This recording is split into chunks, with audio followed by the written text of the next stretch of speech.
Hello everyone. आज हम start करेंगे मेथड्स ऑफ एक्सप्रेसिंग कंसंट्रेशन। अभी हमने डिफरेंट मेथड्स ऑफ एनालिसिस पढ़े थे। उसमें हम देख रहे थे कि इस सेमेस्टर में हमको क्या पढ़ना है, वॉल्यूमेट्रिक एनालिसिस। और वॉल्यूमेट्रिक एनालिसिस मतलब कि समथिंग रिलेटेड टू वॉल्यूम। अब हमें कोई भी सोल्यूशन है हमारे पास, हमें पता करना है उसका कंसंट्रेशन क्या है, मतलब उसके अंदर क्या चीज़ कितने अमाउंट में है। तो ये सारी चीज़ें पता करने के लिए हमें उसे कुछ वैल्यू देनी पड़ेगी, है ना। जैसे कि हम कहते हैं ना, इतना ml वाटर है, उसमें इतने ग्राम ये चीज़ है, तो हमने एक यूनिट दी उसको। ठीक है, ऐसे ही सॉल्यूशंस को, कंसंट्रेशन को एक यूनिट देंगे, एक वैल्यू देंगे कि हम उसे कौन से मेथड से एक्सप्रेस करने वाले हैं, मतलब किस वे में एक्सप्रेस करने वाले हैं कंसंट्रेशन को उसके अंदर की। तो सबसे पहले हम कुछ टर्म्स पढ़ लेंगे। जैसे हमें पता होना चाहिए सॉल्यूशन क्या होता है। ठीक है, तो सॉल्यूशन के बारे में हमें पता होना चाहिए क्या होता है।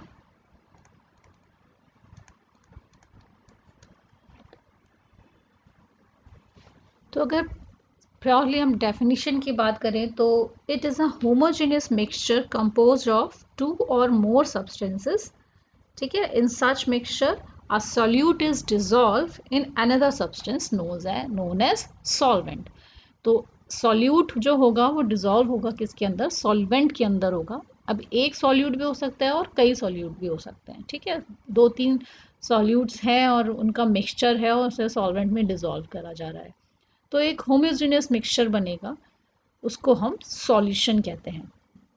ठीक है, सॉल्यूशन के देखिए बहुत सारे टाइप्स होते हैं, उनमें हम नहीं जाएंगे।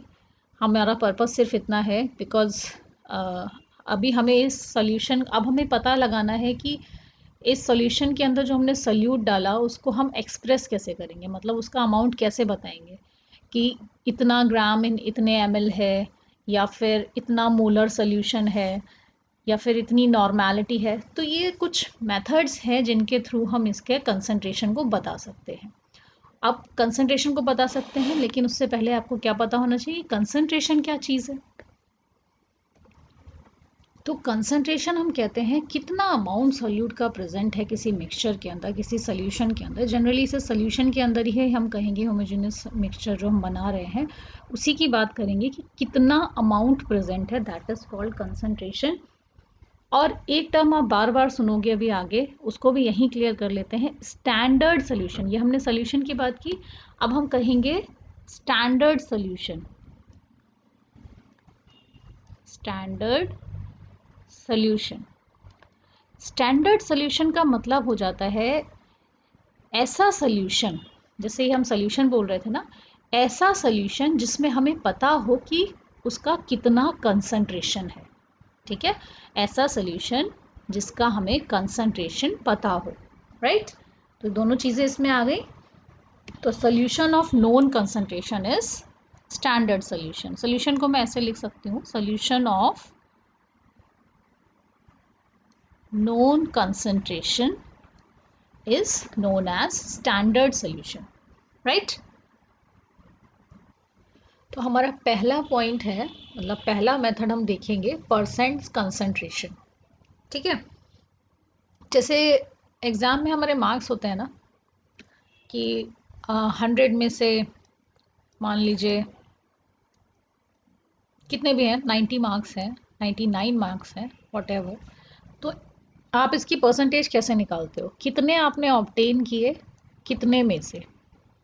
ठीक है, इनटू 100। ठीक है, तो ऐसे आप परसेंटेज निकालते हैं।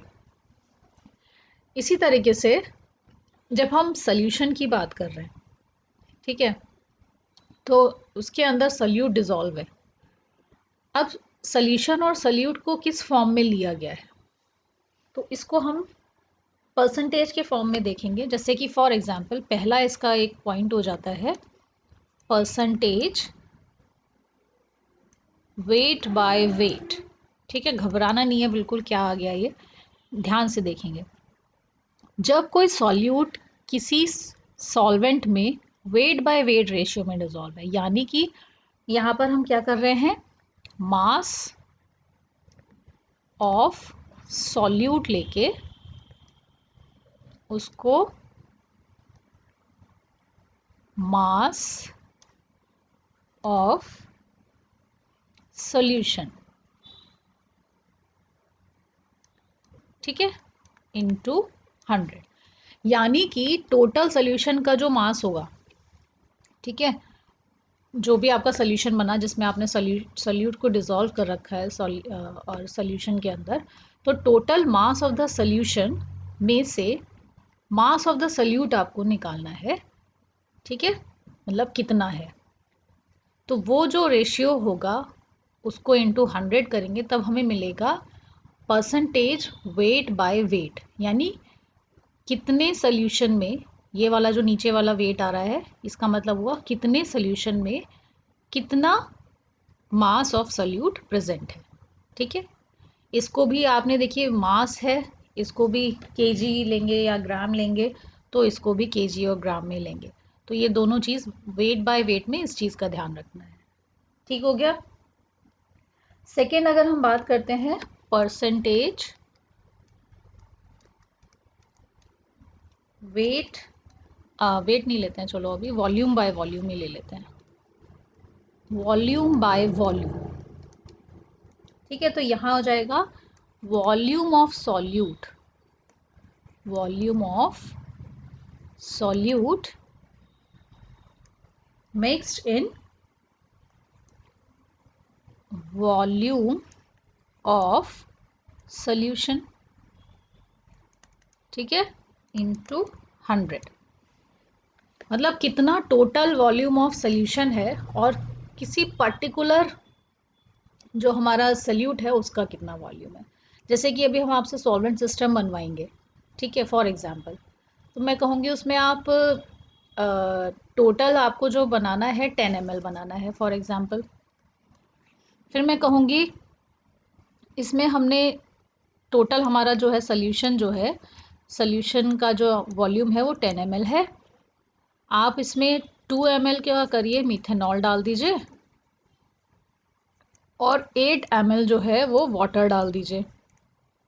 फिर मैं कहूँगी इस सॉल्यूशन में मिथेनॉल का परसेंटेज बताइए, ठीक है, इस सॉल्यूशन में मिथेनॉल का परसेंटेज बताइए। तो आप क्या करोगे, सिंपली टोटल सॉल्यूशन कितना है 10 ml, ठीक है, वॉल्यूम ऑफ सॉल्यूशन 10 ml का है और हमने मिथेनॉल का परसेंटेज बताना है, तो 10 में से जो 2 ml है वो मिथेनॉल है, तो कितना परसेंट मिथेनॉल हो गया, यानी कि कितना परसेंट हो गया, 20% मिथेनॉल हो गया, ठीक है।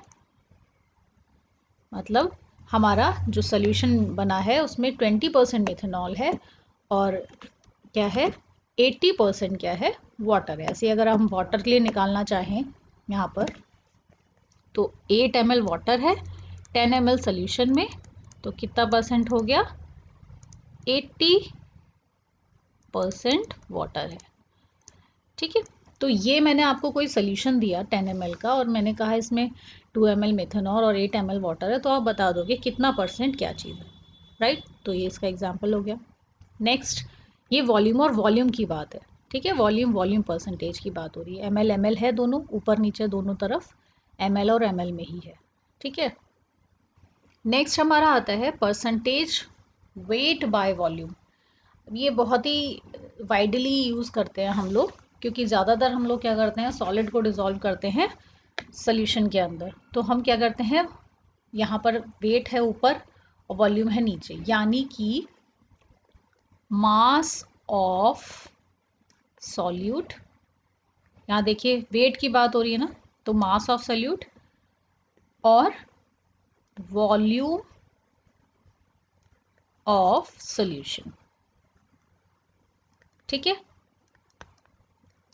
राइट। तो ये जगह ये चीज़ यूज़ कहाँ पर होती है, मैं आपसे कहूँगी कि बच्चों आपको 100 ml का 5% NaOH सॉल्यूशन बनाना है, ठीक है, ये प्रॉब्लम आ गई, तो मैं सीधे से आपसे कहूँगी 5% NaOH बना के लाइए वाटर में, और उसका जो फाइनल वॉल्यूम होना चाहिए वो 100 ml होना चाहिए। यानी कि हमारा जो वॉल्यूम ऑफ सोल्यूशन आ गया यहाँ पर, तो वॉल्यूम ऑफ सोल्यूशन मतलब हमें फाइनल कितना चाहिए, 100 ml चाहिए। ठीक है, और मैंने आपसे क्या कहा कि इसमें क्या चाहिए, हमें 5% NaOH चाहिए। तो 5% NaOH बनाने के लिए हमें क्या करना पड़ेगा, इतना ग्राम लेना पड़ेगा NaOH। ठीक है, 5x ग्राम ऑफ NaOH लेना पड़ेगा कि हमारा 5% सोल्यूशन हो जाए। ठीक है, तो अगर देखिए ऊपर नीचे दोनों की ना हमें यूनिट सेम रखना पड़ेगी। जैसे हम, सॉरी मैं ऊपर से बता देती हूँ, ये ग्राम में है तो ये ग्राम में रखना होगा, ये ml में है तो ये ml में रखना होगा। और यहाँ पर अगर CGS सिस्टम को फॉलो करेंगे, ये अगर हम ग्राम में ले रहे हैं तो ये ml में, तो ग्राम पर ml ऐसे करके काउंट करेंगे। ठीक है, तो क्या हो जाएगा, ग्राम पर ml परसेंटेज, ग्राम पर ml में ही निकाल रहे हैं हम यहाँ पे। तो क्या हो जा रहा है, अगर हम यहाँ से निकालेंगे तो x कितना आ जाएगा, 5 ग्राम। यानी कि आपको 5 ग्राम ऑफ NaOH को डिज़ोल्व करना है पहले वाटर में, उसके बाद वॉल्यूम मेकअप कर लेना है 100 ml तक। ठीक है, हमेशा जब भी आप किसी वॉल्यूम को बनाने जा रहे होते हो तो आप वॉल्यूमेट्रिक फ्लास्क लेते हो। प्रैक्टिकल में हम लोग देखेंगे, क्योंकि ये स्टैंडर्ड टाइप का फ्लास्क हो जाता है। ठीक है, तो वॉल्यूमेट्रिक फ्लास्क जो होता है उसमें एक मार्क है। तो 100 ml का वॉल्यूमेट्रिक फ्लास्क लिया फॉर एग्जांपल, हमने इसमें 5 ग्राम NaOH डाल दिया। ठीक है, और थोड़ा सा वाटर डाला और पहले उसको डिज़ोल्व किया। कभी भी ऐसा नहीं करेंगे कि हमने सीधे 100 ml वाटर ले लिया पहले और उसके बाद उसमें NaOH डाला। हमेशा हमें क्या करना है, वॉल्यूम लास्ट में मेकअप करनी है, जब हम अपना सोल्यूट को पूरी कम्प्लीटली डिज़ोल्व कर देंगे। अगर आप ऐसा करोगे कि NaOH आप पहले ले लोगे सारा, और सॉरी आपने 100 ml वाटर पहले ले लिया और NaOH बाद में डाला, तो आप देखोगे जो आपका ये मेनिस्कस होगा, ये मार्क जो होगा आपका जो सोल्यूशन है इससे ऊपर निकल जाएगा। ठीक है, तो ऐसा नहीं करना है। एक्यूरेसी करने के लिए हमें क्या करना पड़ता है, पहले हम क्या लेते हैं, सोल्यूट को ले लेते हैं, थोड़े से सॉल्यूशन सॉल्वेंट में उसे डिज़ोल्व करेंगे और बाद का सॉल्वेंट हमेशा लास्ट में वॉल्यूम मेकअप करेंगे जब हमारा सोल्यूट पूरी तरीके से डिज़ोल्व हो जाएगा। ठीक है, तो ये इसका एक तरीका है, ये लैब प्रैक्टिसेस में आते हैं चीज़ें। तो ये हमारा हो गया परसेंट वेट बाय वॉल्यूम। तो अभी जो मैंने बताया उसमें हमने परसेंट कंसंट्रेशन की बात करी थी। ठीक है, अब हम बात करते हैं पार्ट्स। सेकंड मेथड है, किसी भी सॉल्यूशन के कंसंट्रेशन को हम पार्ट्स पर मिलियन में भी काउंट करते हैं। पार्ट्स पर मिलियन। ठीक है, जैसे एक सॉल्यूशन है, अभी देखो, अभी ओवरऑल एक चीज़ देख लो पहले, इससे क्या होगा कि हमें आइडिया बना रहेगा। तो एक कोई भी सॉल्यूशन हमारे पास रखा हुआ है, ठीक है, और हम इसको क्या कह रहे हैं, या तो इसको हम परसेंटेज में वो कर सकते हैं कि भाई इतना वेट बाय वॉल्यूम इसका कंसंट्रेशन है। ठीक है, या फिर हम कह सकते हैं इतना ppm का सॉल्यूशन है, इतने पार्ट्स पर मिलियन का सॉल्यूशन है, तो भी कोई दिक्कत नहीं है। सेम चीज़ को हम डिफरेंट कंसंट्रेशन के मेथड्स में रख रख के देख सकते हैं। एक एग्जांपल हम लास्ट में ऐसा भी देखेंगे जिसमें हम सेम सॉल्यूशन का वेट बाय वॉल्यूम भी निकालेंगे, ppm भी निकालेंगे, उसकी नॉर्मेलिटी भी निकालेंगे और उसकी मोलैरिटी भी निकालेंगे। ठीक है, जितने भी हम अभी मेथड्स पढ़ रहे हैं ये कंसंट्रेशन को एक्सप्रेस करने के, सेम सॉल्यूशन पे सारे अप्लाई करके देख लेंगे। ठीक है, तो पहले एक एक इसीलिए मैं पढ़ा रही हूँ। तो ये हो गया हमारा पार्ट्स पर मिलियन। तो पार्ट्स पर मिलियन होता है mass of the solute divided by mass of solution. ये दोनों ही किस में होंगे, ग्राम्स में होंगे। ठीक है, सेम उसमें रखेंगे, हम लिख भी लीजिए चाहे तो, यहाँ पे ग्राम्स में है। ठीक है, इंटू 10⁶, मतलब कि पर मिलियन में इस सॉल्यूट का इस सॉल्यूशन के लिए कितना भाग है। ठीक है, मतलब हर मिलियन के पर पार्ट में। ठीक है, पार्ट्स पर मिलियन, हर मिलियन के पर पार्ट में इस सॉल्यूट का कितना भाग है। ठीक है, कितना सोल्यूट प्रेजेंट है इसके पार्ट्स पर मिलियन में। ठीक है, इसका मतलब ये होता है, ये बहुत ही डाइल्यूट सॉल्यूशंस के लिए यूज़ किया जाता है जनरली। और जब आप डाइल्यूशंस करते हैं, बहुत यूवी में जाएंगे जब आप फ्यूचर में कभी, तो ऐसे डाइल्यूशंस में बहुत ही ज़्यादा कम कंसंट्रेशन होता है, तो कम कंसंट्रेशन को जनरली हम पीपीएम में ही एक्सप्रेस करते हैं। ठीक है, तो ये था पार्ट्स पर मिलियन। ऐसे ही इसी के अंदर एक आता है पार्ट्स पर बिलियन, पीपीबी, वो रेयरली यूज़ होता है। इसी यही होता है, बस यहाँ पर क्या हो जाता है, इंटू 10⁹9, दैट इज बिलियन हो जाएगा। ठीक है, बाकी का फॉर्मूला तो सेम ही है, तो दैट इज कॉल्ड पार्ट्स पर बिलियन। अच्छा, एक चीज़ और, इस सोल्यूशन को पीपीएम को कई बार हम लोग कहीं पर भी कहीं देखेंगे तो mg पर लीटर, mg याद रखेंगे, mg पर लीटर भी राइट है इसकी यूनिट। ठीक है, अगर आप इसको और एक्सप्रेस करो मास को और mg's को, तो जो जितने भी ज़ीरो आएंगे उसे इक्विवेलेंट करके mg पर लीटर भी बन सकता है। ठीक हो गया, इसे याद रखेंगे। नेक्स्ट की तरफ बढ़ते हैं। नेक्स्ट है हमारा मोलर सोल्यूशन, या फिर इसे हम मोलैरिटी भी कहते हैं, RITY।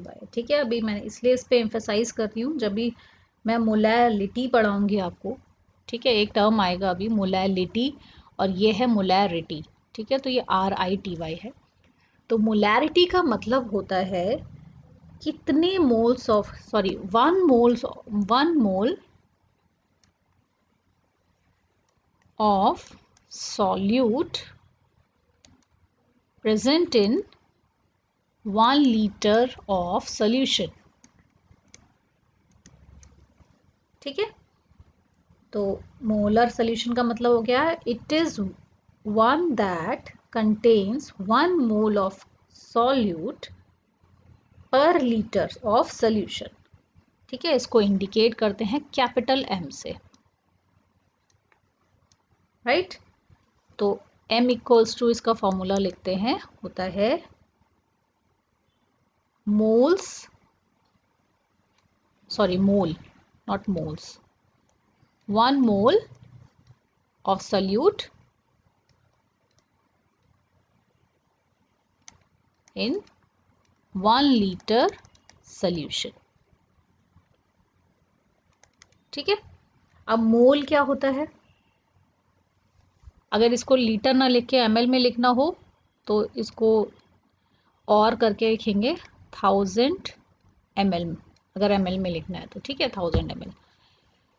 तो नंबर ऑफ मोल्स जितनी भी प्रेजेंट हैं सॉल्यूट के किसी लीटर में, उसकी मोलैरिटी हो जाती है, राइट। जैसे कि फॉर एग्जांपल, अच्छा, एग्जाम्पल से पहले मैं एक चीज़ और क्लियर कर दूं, जैसे मैंने यहाँ 1 मोल जो बोला है, इसका मतलब 1 मोलर, ठीक है, मोलैरिटी में 1 है, तो 1 मोलर सोल्यूशन का मतलब हो गया 1 mole of solute in 1 litre.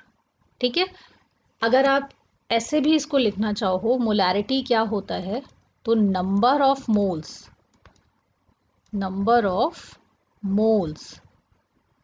In 1 litre is called molarity. मतलब कि जैसे अगर मैंने कहा 3 मोलर NaOH है आपके पास, फॉर एग्जांपल, ठीक है, 3 मोलर NaOH है, तो 3 मोलर NaOH का मतलब क्या होगा, यानी कि 1 लीटर सोल्यूशन की अगर हम बात करें, 1 लीटर में NaOH के 3 मोल पड़े हुए हैं। ठीक है, 3 मोल्स। अच्छा, मोल्स क्या होता है पता होगा अच्छे से, बहुत बढ़िया से पढ़ के आ रखे हो। मोल्स का मतलब होता है मॉलिक्यूलर वेट के इक्वल। ठीक है, तो जितना आपका मॉलिक्यूलर वेट है किसी सब्सटेंस का is equal to molecular moles. तो 1 mole equals to 1 mole of any solute, it equal to molecular weight of that solute। ठीक है। अगर मैं 1 मोल ऑफ NaOH की बात करूंगी तो 1 मोल NaOH का मतलब हो गया, कितना मॉलिक्यूलर वेट होता है NaOH का? 40। ठीक है, तो 1 मोल NaOH का मतलब हो गया 40 ग्राम्स ऑफ NaOH। ठीक है, तो 1 मोल आपसे कहूँगी मैं तो आपको 40 ग्राम ऑफ NaOH लेना पड़ेगा। क्योंकि देखिए अगर आप मॉलिक्यूलर वेट को भी लिखते हो तो कैसे लिखते हो? जैसे अगर NaOH का मॉलिक्यूलर वेट लिखोगे तो लिखोगे 40 ग्राम्स पर मोल। अगर आपने पीरियोडिक टेबल देखी है और उसमें मॉलिक्यूलर वेट देखने जाओगे तो लिखा होगा 1 मोल में 40 ग्राम प्रेजेंट है, यानी 1 mole of any solute is equal to molecular weight of that solute. तो इसमें कभी भी कंफ्यूज नहीं होना है मोल्स जहां पर हम लगा रहे हैं। ठीक हो गया। अब मैंने आपसे कहा कि 3 मोलर NaOH की बात हो रही है, यानी कि इसमें 3 मोल ऑफ NaOH प्रेजेंट है, यानी 40 इंटू 3।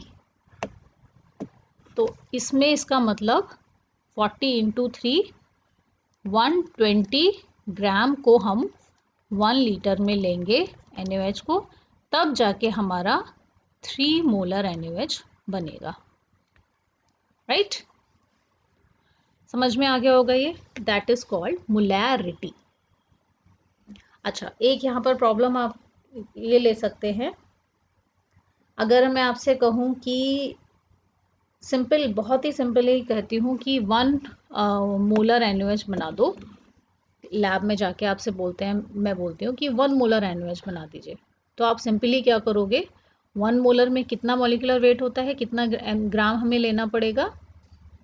40 ग्राम को आप लोगे और 1 लीटर में डिसॉल्व कर दोगे, तो वो बन जाएगा आपका 1 मोलर NaOH। अब मैंने आपसे कहा कि 0.1 मोलर NaOH बना दो। ठीक है, 0.1 मोलर NaOH बनाइए। तो आपको क्या करना पड़ेगा? अगर आप 1 मोलर के लिए 40 ग्राम ले रहे थे 1000 ml में, ठीक है, 1000 ml में ले रहे हैं, और मैंने कहा 0.1 मोलर बनाना है और 1 लीटर में ही बना लीजिए, चलिए अभी ज़्यादा कंफ्यूजन नहीं करेंगे। तो 1 मोलर बना रहे थे तो 40 ग्राम ले रहे थे 1000 ml में। अब 0.1 मोलर बनाएंगे तो कितना लेंगे? 1000 ml में बनाना हमें 1000 ml ही है, तो हमें क्या करना पड़ेगा इसकी, क्योंकि ये वैल्यूज़ तो आपको सेम ही रखनी है, यहाँ जो चेंज आ रहा है इन दोनों वैल्यूज़ में आना है। तो यहाँ अगर आप दोनों तरफ देखो, 0.1 लाने के लिए क्या करना पड़ेगा? इस वाले को, अगर इस वाले को हम इसमें कन्वर्ट 0.1 में कन्वर्ट करना चाहें तो हमें क्या करना पड़ेगा? इस वाले पॉइंट को डिवाइड बाय 10 करना पड़ेगा। ये ईजीएस्ट जो मेथड है वो मैं आपको बता रही हूँ, अदरवाइज क्रॉस मल्टीप्लाई करते हैं। तो अगर हम इसे 10 से डिवाइड कर दें तो 0.1 आ जाएगा, ऐसे ही हम इसे भी 10 से डिवाइड कर देंगे। ध्यान रखिए इस केस में हम सिर्फ 2 को चेंज करते हैं और 1 को वैसा ही रहने देते हैं, 1000 को नहीं छूना है। ठीक है, किसी भी 2 को बदलते हैं और 1 को सेम रखते हैं। तो यहाँ 1000 सेम है, इसको नहीं छुएंगे, हम इन दोनों की बात कर रहे हैं। ठीक है, तो अगर हम 0.1 मोलर बनाना चाह रहे हैं तो अगर हम इन दोनों तरफ 10 से डिवाइड कर दें तो यहाँ हमारे पास कितना ग्राम बचेगा? यहाँ पर x इक्वल्स टू 4 ग्राम, यानी कि अगर हम 4 ग्राम को लेके 1000 ml में डिसॉल्व कर देंगे तो 0.1 मोलर सोल्यूशन बन जाएगा। ठीक है, ये है इसका तरीका। अब देखिए इससे थोड़ा सा एडवांस एग्जांपल देख लेते हैं। 0.1 मोलर NaOH बनाना है आपको 100 ml। ठीक है, यहाँ आपको 1 लीटर सीधे दे दिया था मैंने, लेकिन यहाँ थोड़ा सा चेंज किया है, इसको 100 ml करना है। तो सबसे पहले आपकी अप्रोच क्या होगी? आप क्या कहोगे? 1 मोलर मुझे बनाना होता है NaOH, तो मैं क्या करती? 40 ग्राम्स NaOH को लेती और सीधे 1000 ml में डिसॉल्व कर देती। ठीक है, अब क्या करेंगे? 0.1 मोलर करना है हमें, ठीक है, लेकिन करना है 100 ml में। तो हम याद रखेंगे, हमें सिर्फ 2 चीज़ें पकड़नी है, तीसरी चीज़ को कांस्टेंट रखना, उसे बाद में चेंज करेंगे, राइट। तो पहले हमें चेंज करना है, क्या चेंज कर लेंगे, 0.1 मोलर को लेंगे। तो 0.1 मोलर अगर मैं लूँ तो कितना ग्राम लूँ 1000 ml के लिए। अभी आपको सुनने में ऐसा लग रहा होगा कि बहुत टाइम लग रहा है, लेकिन आप जब करोगे, जब आपको समझ में आ जाएगा तो फटाफट हो जाएगा। तो फिलहाल मैंने 1000 ml को ऐसे ही लिख लिया है, ठीक है। इसको हम नेक्स्ट स्टेप में फॉलो करेंगे। अभी हम सिर्फ इन 2 चीज़ों को फॉलो करते हैं, क्योंकि हमें दो को में ही बदलाव कर सकते हैं, हम तीसरे में को नहीं छुएंगे पहले। तो कोई 2 हमने लेना है, तो पहले हम ये मोलर वाला और ग्राम वाले को सॉल्व करेंगे। तो 0.1 मोलर जब लेना था तो 40 ग्राम लेना था, ठीक है। 0.1 मोलर लेना है तो कितना ग्राम चाहिए होगा, तो हमने सिंपली क्या करेंगे, अगर हम इसे 10 से डिवाइड कर देंगे तो 0.1 मोलर आ जाएगा। तो हम इसे भी 10 से डिवाइड कर देंगे तो 0.1 मोलर के लिए जितना ग्राम चाहिए होगा वो आ जाएगा, दैट इज़ 4 ग्राम। तो ये चीज़ हमारी सॉल्व हो गई, ठीक है। 0.1 मोलर के लिए 4 ग्राम को अगर हम 1000 ml में डिसॉल्व करेंगे तो 0.1 मोलर बन जाएगा। यहाँ तक हो गया, तो हमारी आधी रिक्वायरमेंट पूरी हो गई। हमने 0.1 मोलर बनाया, लेकिन 1000 ml में बनाया है, हमें करना है 100 ml में। तो अब हमें क्या करना है, 0.1 मोलर तो हमें ऐसे ही रखना है, ठीक है। कितना ग्राम लेंगे कि 100 ml बन जाए, ठीक है। तो यहाँ अगर हम इस 1000 को देखो, यहाँ लिखने के बाद हमेशा ऊपर वाले में देखना है हमें कि हम क्या चेंज कर सकते हैं, ठीक है। एक स्टेप जब हमने ये लिखा, हमें चाहिए ये फाइनली, तो हम देखेंगे कि ऊपर वाले में है जो, उसमें क्या चेंज करना है हमें।